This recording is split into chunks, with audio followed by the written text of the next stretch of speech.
Sekarang tayamum, apakah tayamum itu bisa digunakan berkali-kali atau bagaimana? Atau ada syarat misalnya untuk salat wajib berapa kali dan sebagainya? Terima kasih. Ustaz.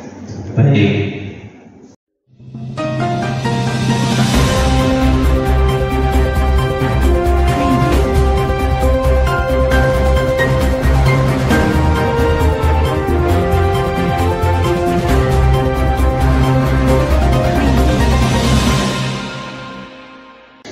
Bismillahirrahmanirrahim. Assalamualaikum warahmatullahi wabarakatuh.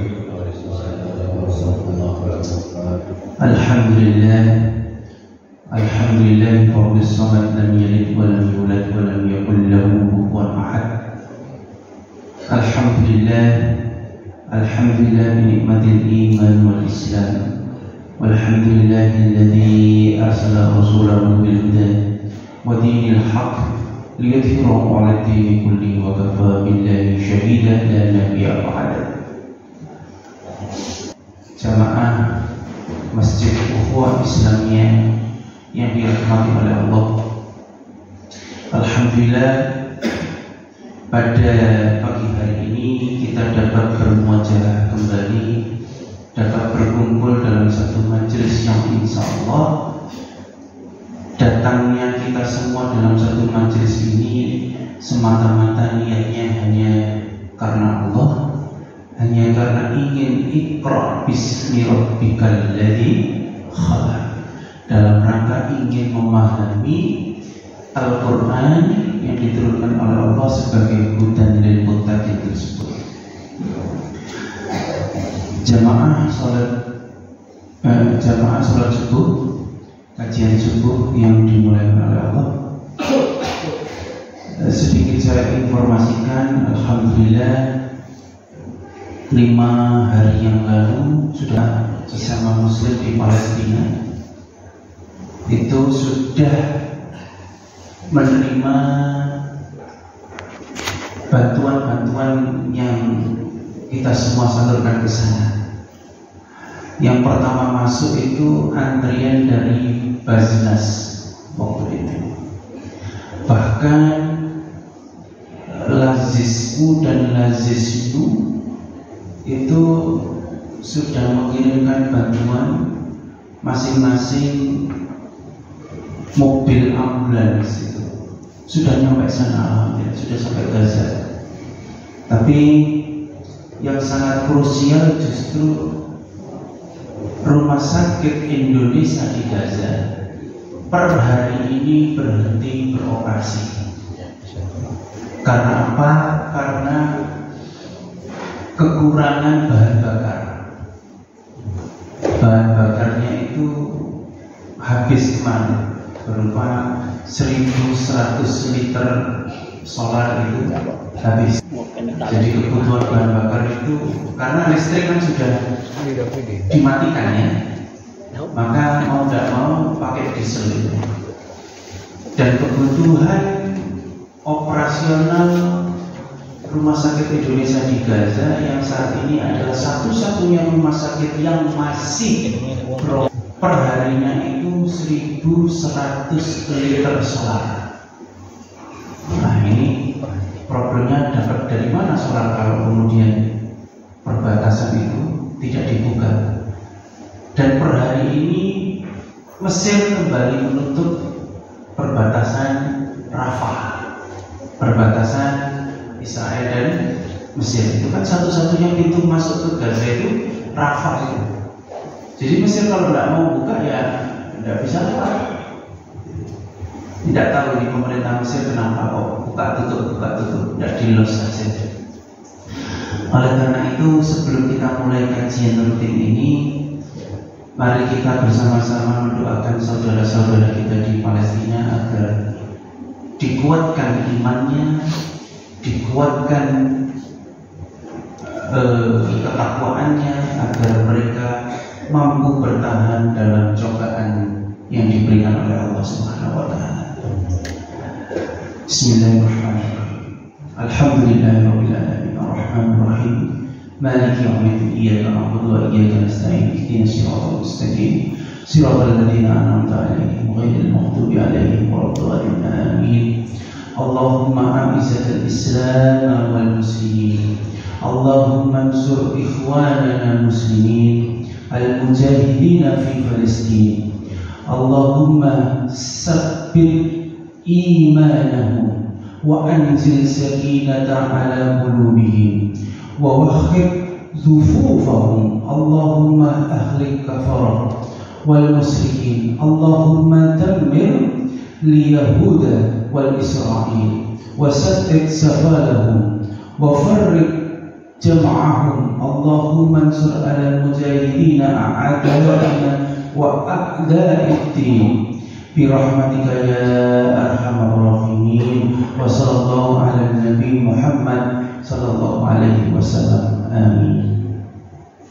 Semoga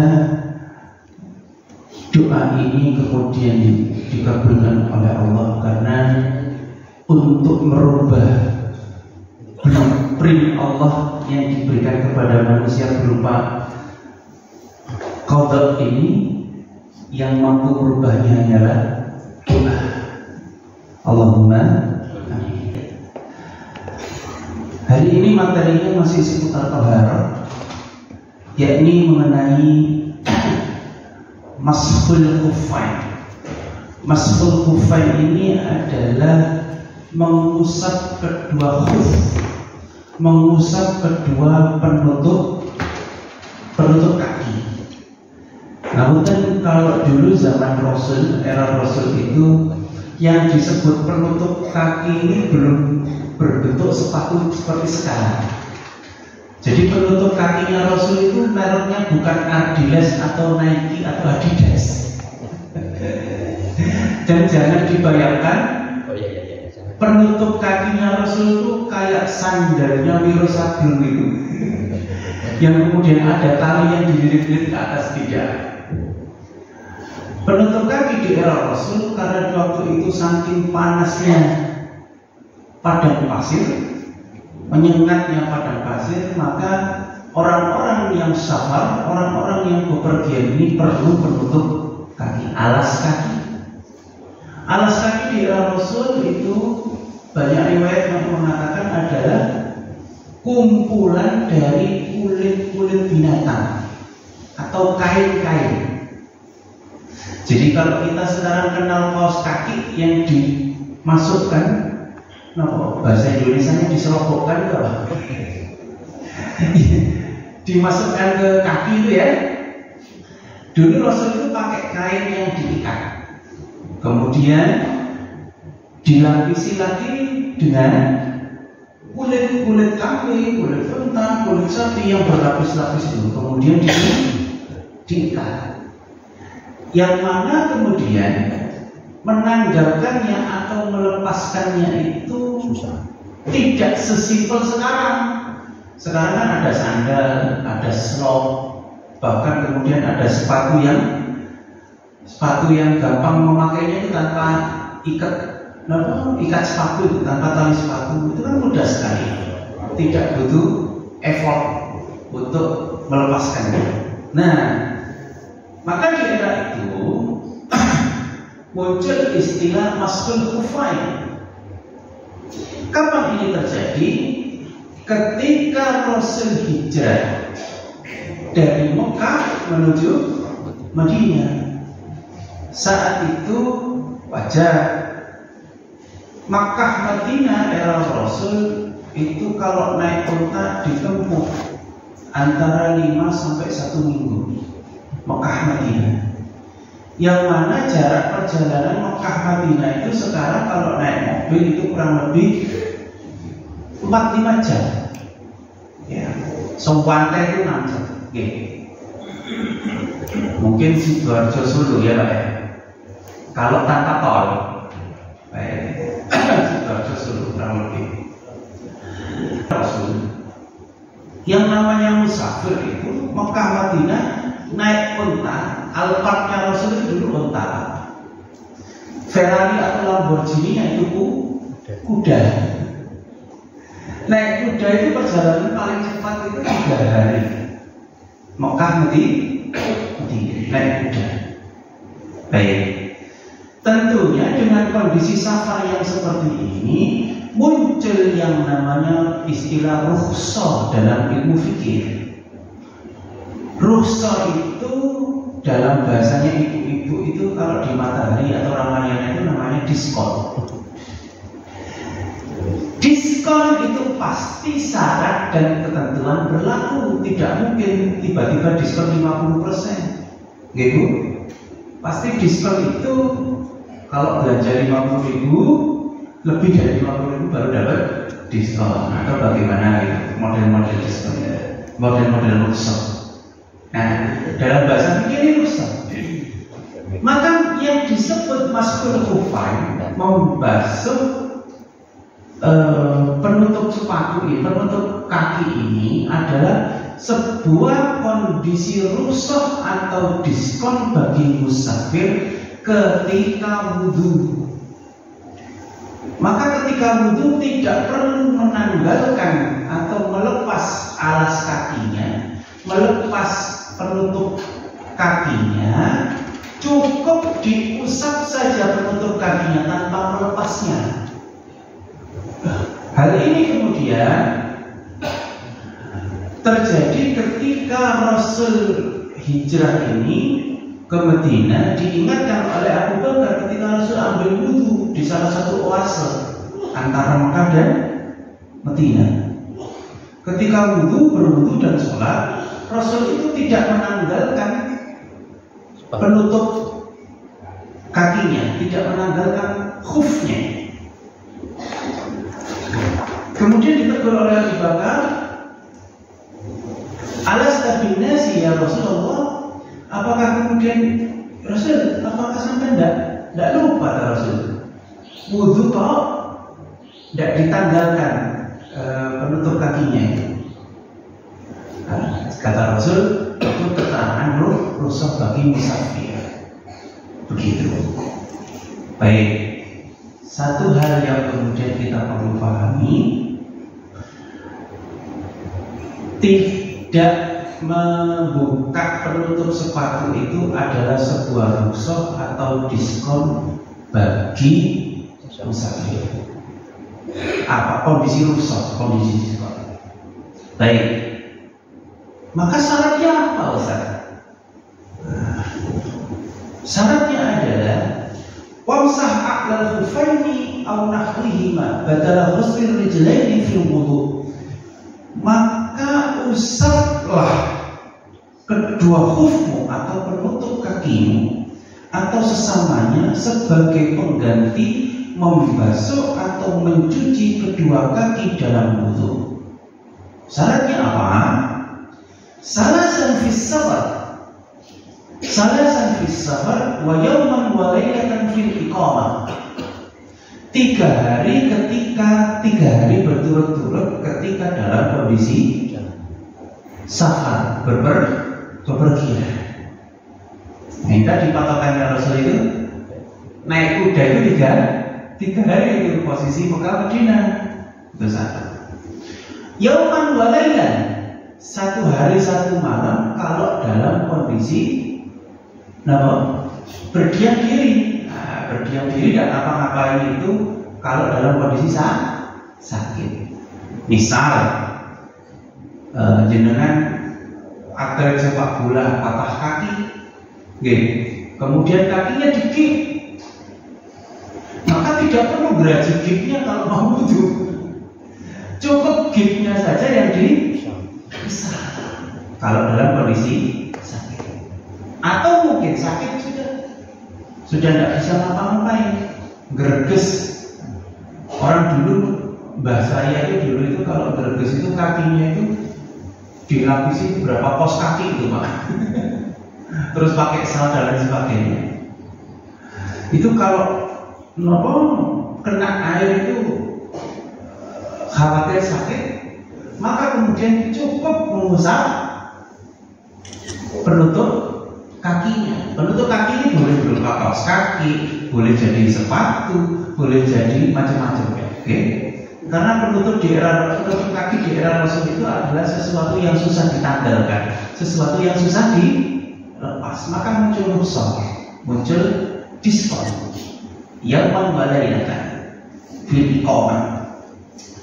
Syarat yang ketiga, syarat yang pertama tadi adalah 3 hari dalam perjalanan. Yang kedua itu dalam kondisi sakit sehari semalam. Syarat yang ketiga,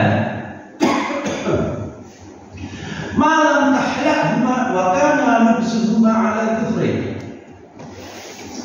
Syarat yang ketiga, selama tidak membuka keduanya. Jadi sehari semalam atau 3 hari itu tidak buka penutup kaki. Nah, kemudian memakainya dalam kondisi waktu suci. Artinya ketika jenengan pakai penutup kaki atau khuf ini sudah dalam kondisi tohar, sudah dalam kondisi suci. Terus bagaimana Ustaz? Kalau misalkan dalam perjalanan, masa 3 hari tidak kentut Ustaz? Masa 3 hari tidak kentut? Dalam perjalanan kentut, nah itu tidak apa-apa. Cukup membasuh khufnya saja, cukup membasuh penutup kaki saja, tidak perlu dibuka. Karena saat memakainya akan memakainya itu dalam kondisi suci. Baik, itu seputar mashul khufain. Problemnya kemudian dalam problem fikih, kalau kemudian Rasul itu menentukan safar itu dalam 3 hari, maka kemudian perjalanan apa di era modern saat ini yang 3 hari berturut-turut tanpa membuka penutup sepatu? Kira-kira apa? Surabaya Jakarta saja 1 hari berapa? 12 jam ini? Atau mungkin lebih? Tidak sampai sehari. Penerbangan Jakarta New York misalnya, transit juga tidak sampai 3 hari. Maka kira-kira rukhsah ini dengan syarat dan ketentuan berlaku tersebut kira-kira bisa dipakai dan di era sekarang dalam kondisi safar yang 3 hari berturut-turut itu Pak, bisa nggak kira-kira dipakai? Kalau syaratnya 3 hari berturut-turut dan tidak menanggalkan penutup kakinya, maka itu boleh cukup membasuh penutup kaki. Nah sekarang kamu dan model sepatu itu tidak seperti zaman Rasul. Model sepatu itu gampang ditanggalkan, bahkan tidak pakai tangan, diinjak dengan kaki sebelahnya itu bisa lepas. Kira-kira bisa nggak berlaku diskon itu tadi? Ya jelas tidak. 1. Ini.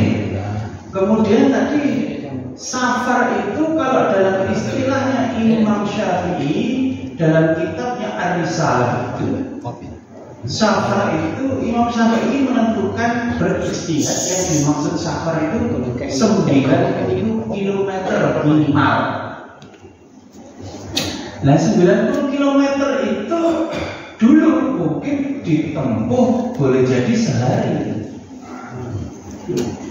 karena kendaraannya paling tidak kalau tidak kuda, unta, dia jalan kaki. Kalau jalan kaki mungkin berhari. 90 km itu ibarat Surabaya Malang itu ya 75 ya. Ya 90-an ya. Pak, Surabaya Malang itu sekarang naik tol itu tidak sampai sehari Pak. Jangan naik Alphard, tidak ikut nyetir, tinggal turun melek sampai Pak. Maka kira-kira diskon maskul kufai dalam kondisi safar, itu kemungkinan besar itu tidak bisa diberlakukan karena syaratnya adalah 3 hari berturut-turut dalam kondisi safar dan tidak dilepas khufnya. Kemungkinan yang terakhir itu mungkin yauman wa lailatan, 1 hari 1 malam dalam kondisi berdiam diri disebabkan karena sakit. Ini mungkin jenengan sakit, kakinya digigit, kemudian jenengan sakit dalam kondisi tidak mampu untuk berwudu. Kalau tidak mampu wudu ya hanya cukup tayamum. Dia tidak mengusap kedua kuf. Diskonnya lebih besar, Pak. Tidak hanya 50%, 70%. Dari wudu ke tayamum. Dengan kalau tayamum kan tidak perlu berjalan kaki ke tempat wudu atau ke kamar mandi. Nah, cukup tayamum. Baik. Dari situ kemudian maka kita harus sangat berhati-hati dalam menggunakan rukhsah ini. Yang sering terjadi di antara kita ini gampang ke yang namanya rukhsah. Ya, menyepelekan yang namanya diskon. Itu yang repot itu, Pak. Boleh enaknya Allah kan Rahman Rahim. Iya, Allah itu Rahman Rahim. Jangan karena Allah itu Rahman Rahim, tapi lihat dulu yang kita hadapi ini siapa? Pak Lurah, Bupati, Gubernur, apa Presiden? Sedangkan kita ini berhadapan dengan Rabbil Alamin yang kekuasaannya seluruh semesta alam ini. Maka kita tidak boleh menyepelekan sesuatu hal yang kemudian itu ada aturan mainnya yang berupa rukhsah.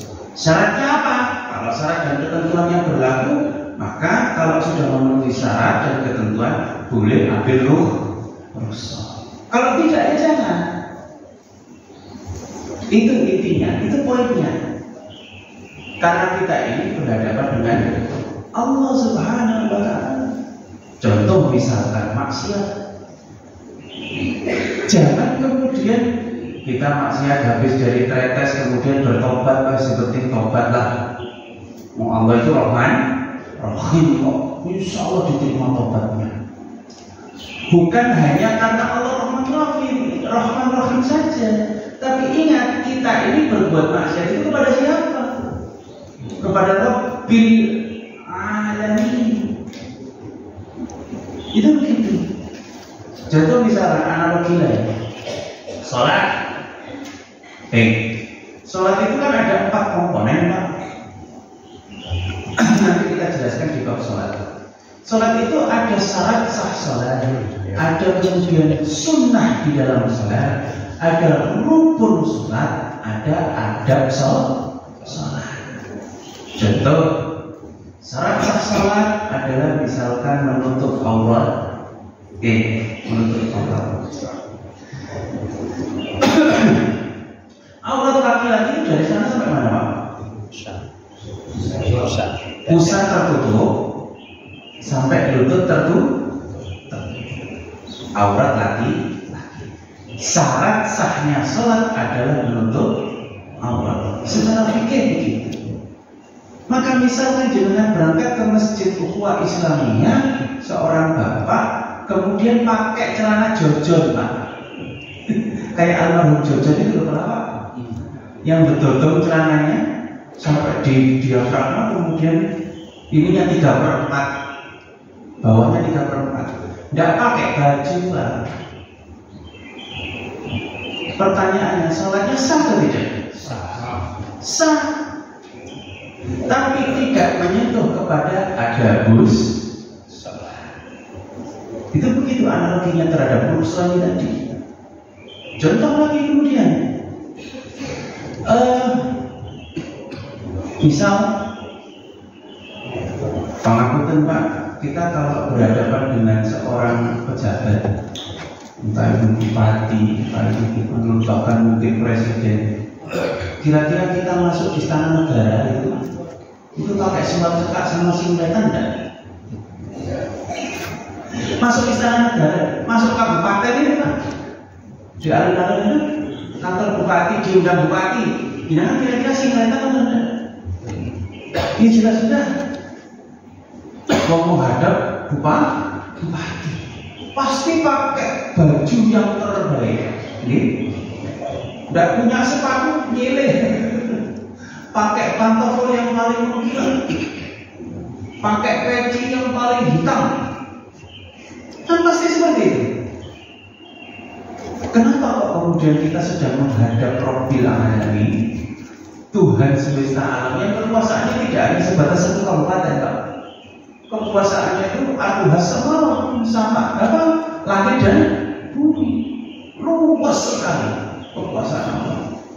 Allah tidak hanya sebatas gelarnya profesor dokter, tidak. Gelarnya itu Rabbul Alamin. Kemudian kalau kita bangun tidur itu ya si kobra ya pakai sarung atau pokoknya itu gulung, kemudian pakai kaos, Allah Akbar. Nah ini kemudian menjadi salah satu penyebab barangkali kemudian Allah Alhamdulillah kita tidak terlalu diperhatikan oleh Allah Subhanahu wa Ta'ala. Karena apa? Dalam sholat saja adab kita tidak bagus. Contoh lagi, misalkan doa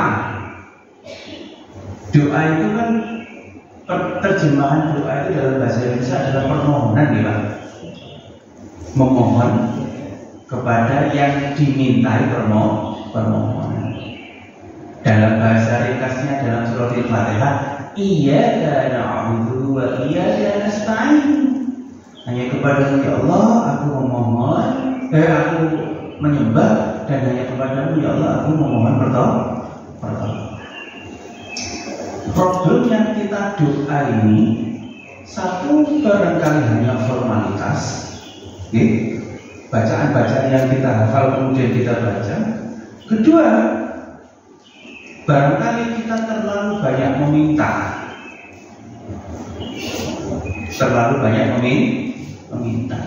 tidak lebih dibanyakan syukurnya Pak. Ini problem. Coba ketika jenengan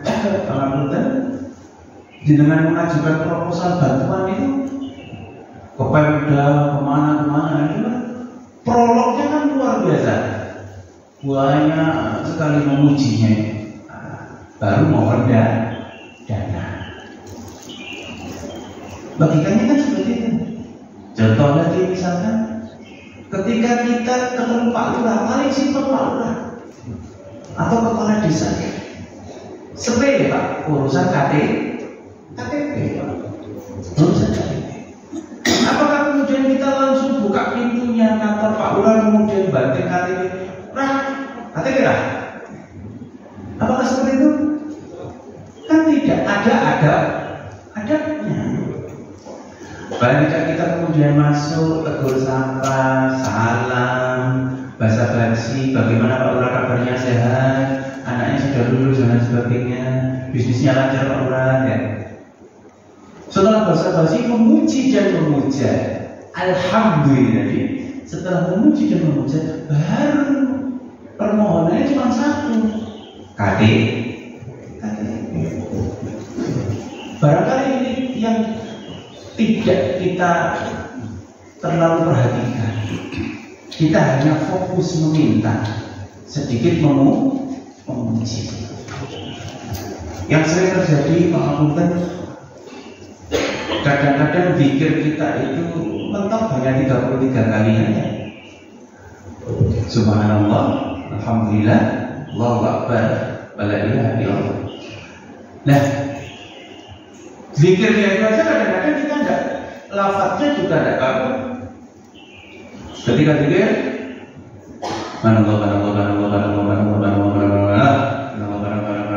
Sering terjadi? Alhamdulillah.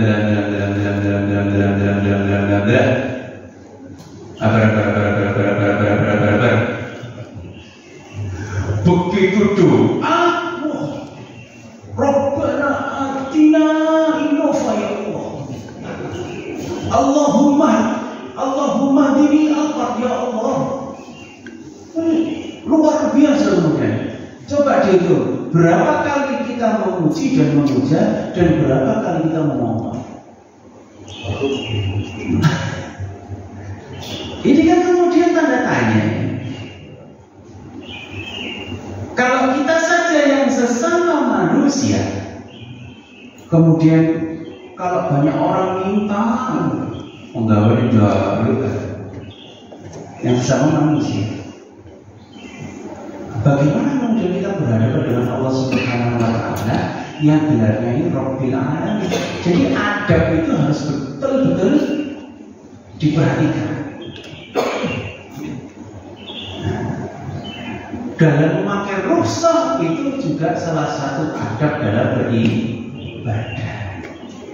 Tidak boleh menggampangkan, menyepelekan. Contoh saja dalam paling gampang itu dalam surat Al-Fatihah itu Pak, coba kita hitung berapa kali memuji dan berapa kali meminta. Alhamdulillah. Satu. Segala puji bagi Allah. Rabbil Alamin. Kita puji Allah sebagai Rabbil Ar-Rahman Ar-Rahim. Kita sebut Allah Maha Pengasih dan Maha Penyayang. Maliki Yaumiddin, yang memiliki hari pembalas. Terus apa? Iyyaka na'budu wa iyyaka nasta'in ya Allah. Sudah 7 nih Pak. Baru setelah itu mintanya cuma sekali Pak. Apa? Ihdinas siratal mustaqim, titik. Mintanya cuma itu. Baru siratal mustaqim itu yang bagaimana kita didefinisikan. Siratal ladzina an'amta 'alaihim ghairil maghdubi 'alaihim waladdallin. 7 kali memuji dan memuja, 1 kali meminta.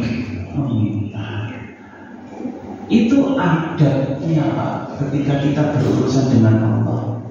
Barangkali ini yang kemudian tidak begitu kita perhatikan, maka kemudian Allah tidak terlalu memperhatikan kita. Padahal Allah itu kemudian walanabluwannakum bisyai'in minal khaufi wal ju'i wa anfusi was-samar. Pasti aku nanti akan mengujimu. Tidak mungkin tidak, pasti akan diuji dengan berbagai macam ujian. Wal khaufi, ketakutan terhadap diri sendiri. Ini yang sering terjadi di era modern. Takut nanti tidak naik jabatannya, takut nanti tidak jadi caleg, takut nanti tabungannya berkurang. Itu kan ujian. Padahal semua di dunia ini hanya titipannya Allah. Kita mampu melihat itu karena diberi Allah penglihatan, dipinjami Allah penglihatan. Kita mampu mendengar karena dikaruniai Allah pendengaran. Kita mampu kemudian melaksanakan kegiatan sehari-hari karena diberikan Allah kesehatan. Ketika kemudian umur sudah mulai lapuk, ketika umur sudah mulai tambah, satu persatu nikmat yang diberikan oleh Allah diambil kembali. Penglihatan mulai kurang, pendengaran mulai berkurang, yang tadinya bisa lari 5 km maraton, sekarang mau sujud aja susah.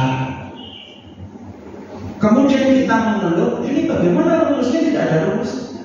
Ya tidak boleh mengeluh, di sini dijupuk lagi ya. Bersuis dikembalikan. Ya kita bersyukur, dipinjami penglihatan, dipinjami pendengaran, dipinjami kesehatan selama berpuluh tahun secara gratis. Makanya guyonannya Kiai Seribu Umat itu, Kiai Zainuddin MZ almarhum itu, apa yang dicabut oleh Allah, ya alhamdulillah. Begitu pendengaran dicabut oleh Allah, ya alhamdulillah. Karena sejatinya seluruh tubuh kita ini bukan milik kita, milik Allah Subhanahu wa Ta'ala. Maka karena kita kalau sudah memahami betul bahwa tubuh kita ini, anggota badan kita ini adalah milik Rabbil Alamin, ibarat kontrak rumah, maka kita harus berbaik-baik kepada yang punya rumah. Ibarat kemudian kita ini dipinjami, maka kita harus memperlakukan secara baik kepada sang pemilik. Kan logikanya seperti ini. Allah ini sudah luar biasa, kemudian Rahman Rahimnya Allah ini. Contoh tadi, bahkan untuk urusan toharoh diskonnya luar biasa besarnya. Bahkan untuk urusan sholat yang paling esensial, karena kan esensi ibadah di dalam Islam itu sholat. Bahkan urusan sholat yang paling esensial itu diskonnya luar biasa. Jenengan tidak bisa sholat berdiri lurus saja, boleh duduk. Jenengan tidak bisa duduk, boleh berbaring. Jenengan berbaring tidak bisa gerak, mungkin stroke, boleh dengan isyarat yang penting dalam pikiran sadar. Jenengan tidak bisa sholat, kalau masih disolati. Ayo jenengan buktikan besok. Dalam ke ibu, Bu, aku ingin disolati, Bu. Nek saya nanti dulu, sanggup belum cukup. Itu begitu.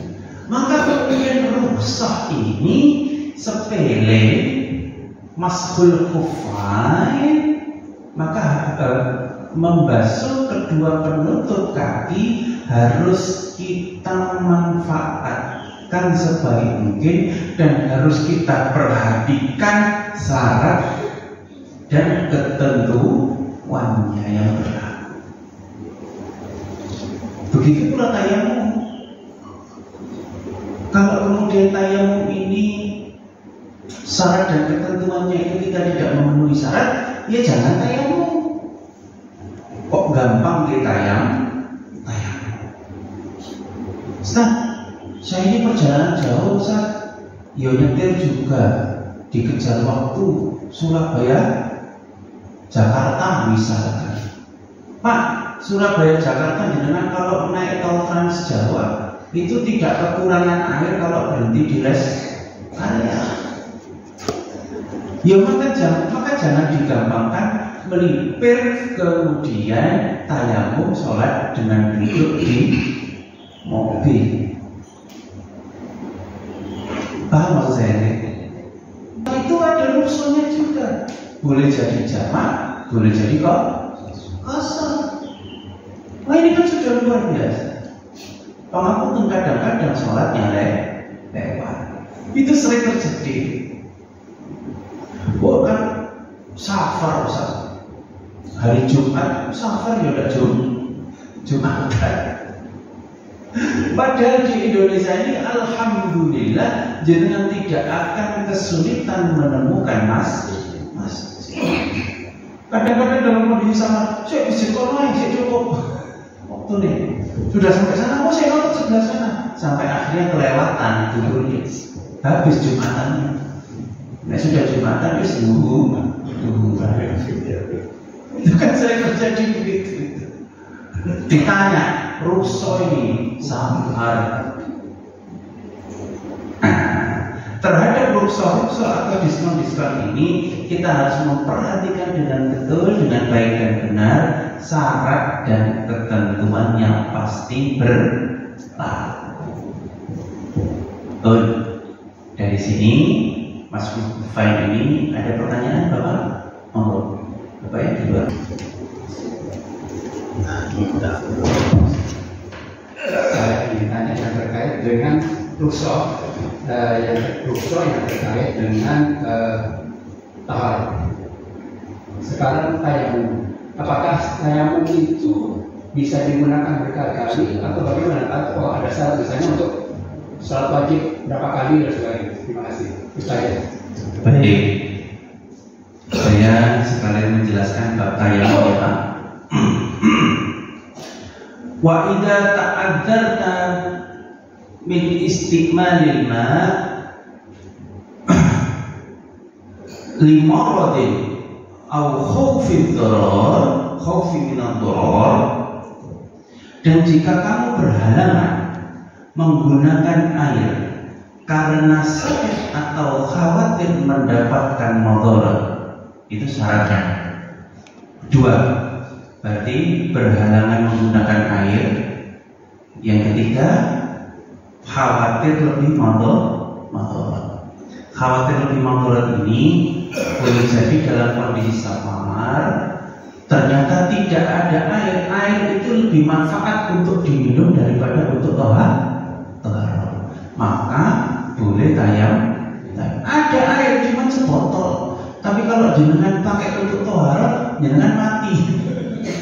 Karena tidak ada air minum, maka itu lebih baik tayamum. Kondisi itu syaratnya. Kemudian, kunta fi safar falam tajidil ma'a fatayammamu sa'idan thayyiban badal wudu'i wal ghusl. Atau kamu di dalam perjalanan kalau kondisi safar, kemudian tidak mendapatkan air. Ingat syarat dan ketentuannya, kondisi safar dan tidak ada air, maka tayamumlah dengan debu yang baik untuk mengganti wudhu, bahkan mandi Pak. Kalau memang kondisi safar itu kemudian tidak ada air sama sekali dan dalam kondisi bepergian, bahkan mandi itu bisa digantikan dengan tayamum. Baik, maka syaratnya apa saja tadi Pak? Satu, itu berhalangan menggunakan air, boleh jadi karena sakit, boleh jadi karena apa? Oke. Dua, khawatir mudarat. Lebih manfaat air itu digunakan untuk yang lainnya daripada taharah. Ketiga, dalam kondisi bepergian dan tidak ada air. Jadi bepergian ini ada gandengannya, bukan safar saja, tapi safar yang tidak ada air. Baik, baru kemudian itu boleh kita melaksanakan tayamum. Syarat dan ketentuannya itu. Ustaz, berapa kali dalam sehari kita boleh tayamum? Nah kalau kita kemudian dalam kondisi sakit tidak bisa beranjak dari tempat tidur, sekalipun ada air, maka kita boleh tayamum. Kita tidak bisa berdaya nih, misalkan kayak penyakitnya almarhum Pepeng itu, maka dari pinggang ke bawah itu tidak bisa ngapa-ngapain, misalkan. Itu ya boleh tayamum karena berhalangan tidak bisa wudhu. Nah kalau kemudian Ustaz 5 kali sholat waktu tayamum terus, ya kalau berhalangan emang kenapa? Kalau memang betul-betul berhalangan, karena syaratnya terpenuhi. Baik, kemudian mudarat. Dulu di era Rasul itu kan pada pasir kan. Orang musafir itu kemudian sabilillah itu kemudian airnya habis, tinggal sebotol berbekalannya, maka boleh hanya tayamum. tayamum, tidak perlu wudu. Loh, sekarang itu kan wudu itu pakai 1 gelas air yang mungkin terbasuh semua dalam kondisi darurat kan bisa sah, sempurna tidak? Sempurna enggak? Tapi kalau sah kan bisa, iya. Tapi kalau itu lebih mudarat, lebih menimbulkan mudarat, ya jangan dilakukan. Mending kemudian dipakai untuk Ustaz, saya safar. Pak, safar itu di era sekarang hari ini, kondisi safar itu masih sangat mudah mendapatkan air. Kecuali dengan ikut offroad di Gunung Sahara itu, jangan jadi peserta lomba rally itu baru itu dalam kondisi itu. Untuk mempertegas misalnya ini pada waktu masuk sholat asar. Nah, sholat asar kita tayamum karena memang kondisi seperti itu yang sudah syaratnya sudah terpenuhi, memang harus tayamum. Nah, kemudian masalah maghrib itu bisa juga untuk dipakai untuk maghrib. Apakah sholat maghrib itu perlu bertayamum lagi atau gimana untuk mempertegas itu? Baik, itu masuk kepada bab hadas dan najis. Apa babnya? Wa ba'da an tatawatu bil kaifiyatin mutaqaddimah. Setelah kemudian kita berwudu atau tayamum dengan cara yang disebutkan, fa anta tawil, kemudian kita dalam kondisi suci, malam yakhruj minka syai'un min ahadis sabilaini, selama belum keluar sesuatu dari 2 lubang. Nah, kalau selama belum keluar dari 2 lubang meskipun tayamum, ya masih punya wudu, masih punya tayamum. Meskipun sudah menginjak maghrib, tidak perlu tayamum lagi. Walam tulamisul mar'ah, belum menyentuh perempuan yang bukan muhrim. Nah, ini perempuan bukan muhrim ini mahram, muhrim. Perempuan yang bukan mahramnya. Nah, ini pertanyaan mahram ini, seputar mahram ini agak jelimet, Pak. Kenapa? Bahasa lamisaya langsung itu versi Imam Syafi'i dan Imam Syafi'i itu sentuhan kulit dengan perempuan yang bukan mahram. Jadi gesekan gini aja membatalkan wudu dan tayamum. Syafi'i.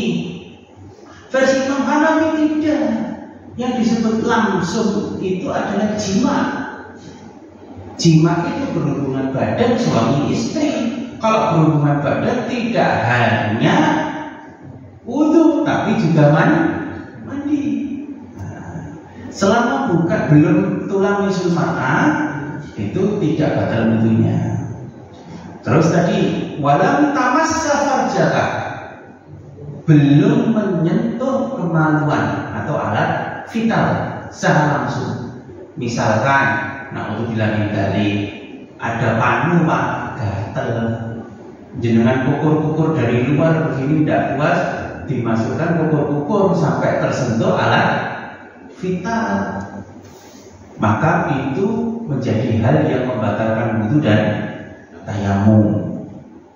Nah, yang ketiga, yang terakhir, walam tanam muttaji'an nauman sakilan, dan engkau tidak tidur yang nyenyak dengan berbaring. Selama jenengan belum tidur nyenyak dengan berbaring, misal ini yang terjadi habis bangun sholat tahajud, sambil selesai sholat tahajud, sambil nunggu subuh, kelesetan.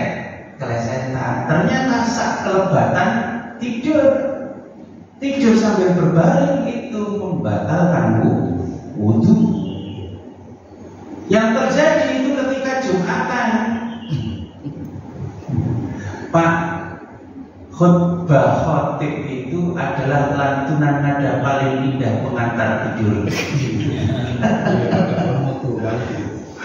Oh, khotib luar biasa, semangat Palestina, jamaahnya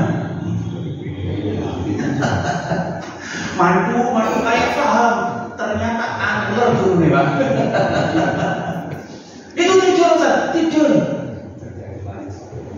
Membatalkan itu tidak? Tidak. Kenapa? Karena belum mustajian, tidak berbaring. Baik, itu jawabannya begitu Pak. Sudah sangat komplit ya. Sama, artinya sama kondisinya seperti wudhu biasa. Iya, ayam dan wudhu itu sama-sama total. Baik, saya lanjut atau sudah? Ada pertanyaan satu lagi monggo? Monggo Pak. Terima kasih. Bagaimana diskon sholat tadi sampaikan bahwa bisa untuk kosor maupun untuk lain, barangkali pernah mendengar ada batas untuk bisa melaksanakan kosor atau jamaah itu tidak sudah keluar dari daerah yang ditempati. Ada yang mengatakan kalau sudah 86 kilo dan sebagainya. Itu yang benar.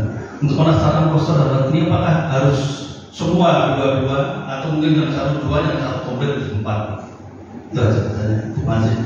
Baik, yang terakhir saya jawab dulu. Kalau jamaah, misalkan jamaah takdim atau jamaah takhir, zuhur asar itu ya 4. Kalau maghrib isya itu ya 3 dan 4. Kalau kemudian qashar itu zuhur asar yang 2. Bisa 2 dengan 4 itu? Tidak bisa. Yang namanya qashar itu sudah 50% diskon. Sudah didiskon 50% kok minta 75 itu kan aneh.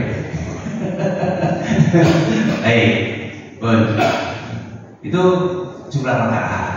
Kemudian batasannya safar ini bagaimana? Dari tadi yang saya sebutkan dalam kitab Ar-Risalah, Imam Asy-Syafi'i menyebutkan itu jamak dan qashar ini 90 km. Itu tidak ada ketentuan dari Rasul ya. Itu ijtihadnya Imam Syafi'i. Kereta kencana dan lain sebagainya. 90 km itu adalah batas yang wajar versi Imam Syafi'i untuk sholat itu di qashar. Problemnya 90 km itu sekarang Surabaya Malang itu 1 jam mungkin Pak kalau buat atau 1,5 jam. Ditinggal istirahat, meleset, kemudian melek sudah sampai. Nah terhadap syarat yang seperti itu, kira-kira ini syarat dan ketentuannya bisa berlaku atau tidak? Nah, kalau yang versi yang tadi jelasnya tidak. Tapi kemudian ada ikhtilaf para ulama yang keluar dari daerah. Loh, keluar dari daerah ini multi tafsir Pak. Sangat multi tafsir. Daerah apa yang disebut? Daerah kampung, daerah kecamatan, daerah yang ditafsirkan sebagai kabupaten, atau daerah yang ditafsirkan sebagai provinsi. Ini perdebatan para ulama. Solusinya bagaimana? Karena ini kan para ulama masih berdebat ya, berbeda-beda gitu. Karena di era Rasul itu hal yang wajar, bahkan Imam Syafi'i 90 kilo. Solusinya bagaimana? Solusinya selama kemudian kita masih mampu melaksanakan sholat, berhenti dan sholat.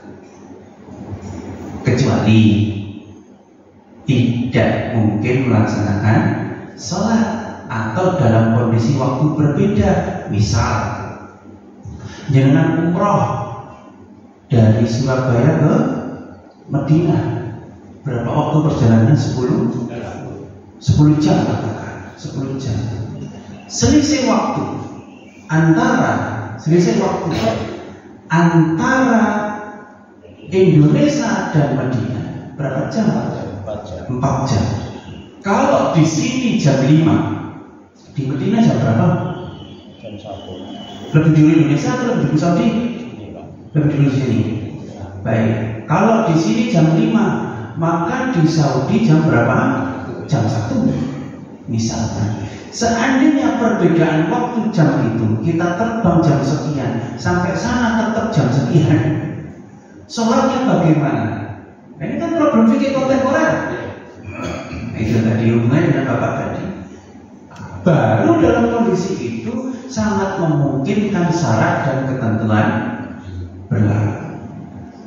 Di sholat, di qasar atau di jamak misalkan ya, sampai di sana ya cukup sudah, kita sudah sholat, tidak perlu melaksanakan sholat kita, kita sudah sholat.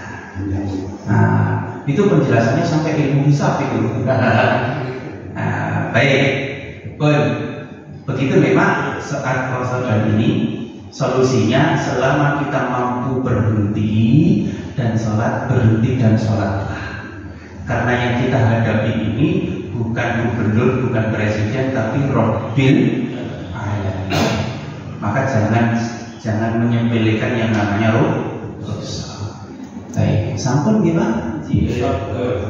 Oke, sekolah itu tidak selalu, tapi ada situasi yang memaksa kita harus memperlakukan diskon-diskon tadi. Misalkan ada macet yang luar biasa di jalan tol karena ada kecelakaan, waktu asar maghribnya mau hilang, atau di Jakarta itu sering terjadi orang-orang yang pulang kantor itu nggak bisa turun dari mobil untuk melakukan sholat atau wudhu aja nggak bisa, malah pakai air aqua. Itu syarat ketentuannya memang tidak ada semua jarak maupun, tapi situasinya memaksa seseorang harus melakukan pilihan untuk menggunakan diskon. Pertanyaannya itu aja. Oke. Maka pertanyaannya yang lebih jelas itu, kalau macet masuk rukhsah nggak usah, begitu ya? Iya. Kalau macet masuk rukhsah nggak? Boleh jadi itu masuk rukhsah. Bisa jadi masuk rukhsah. Misalkan jenengan sholat di dalam mobil, bahkan tidak menghadap kiblat begitu ya. Nah, kan repot kalau macet mobilnya di hadapan kiblat dulu, malam-malam pak mobilnya misalkan gitu. Itu masuk rukhsah gitu. Cuma kan kemudian itu bisa secara teknis, ini kan problem teknis saja loh. Boleh jadi kita jamak takhir.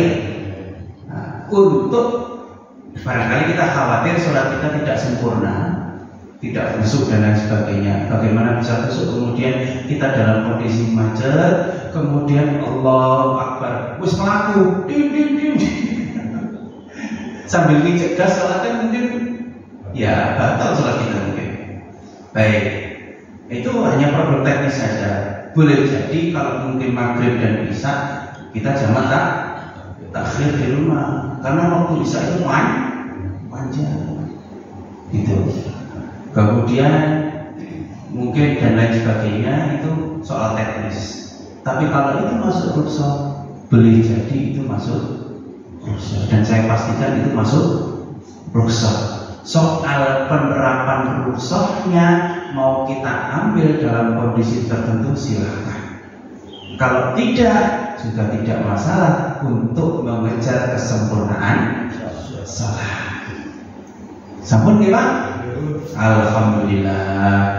Itu yang di belakang sudah ngobrol semua sama soal ini. Baik, nasrul minallah fathul qarib. Ilahi wa taufiq wal hidayah. Wassalamualaikum warahmatullahi wabarakatuh.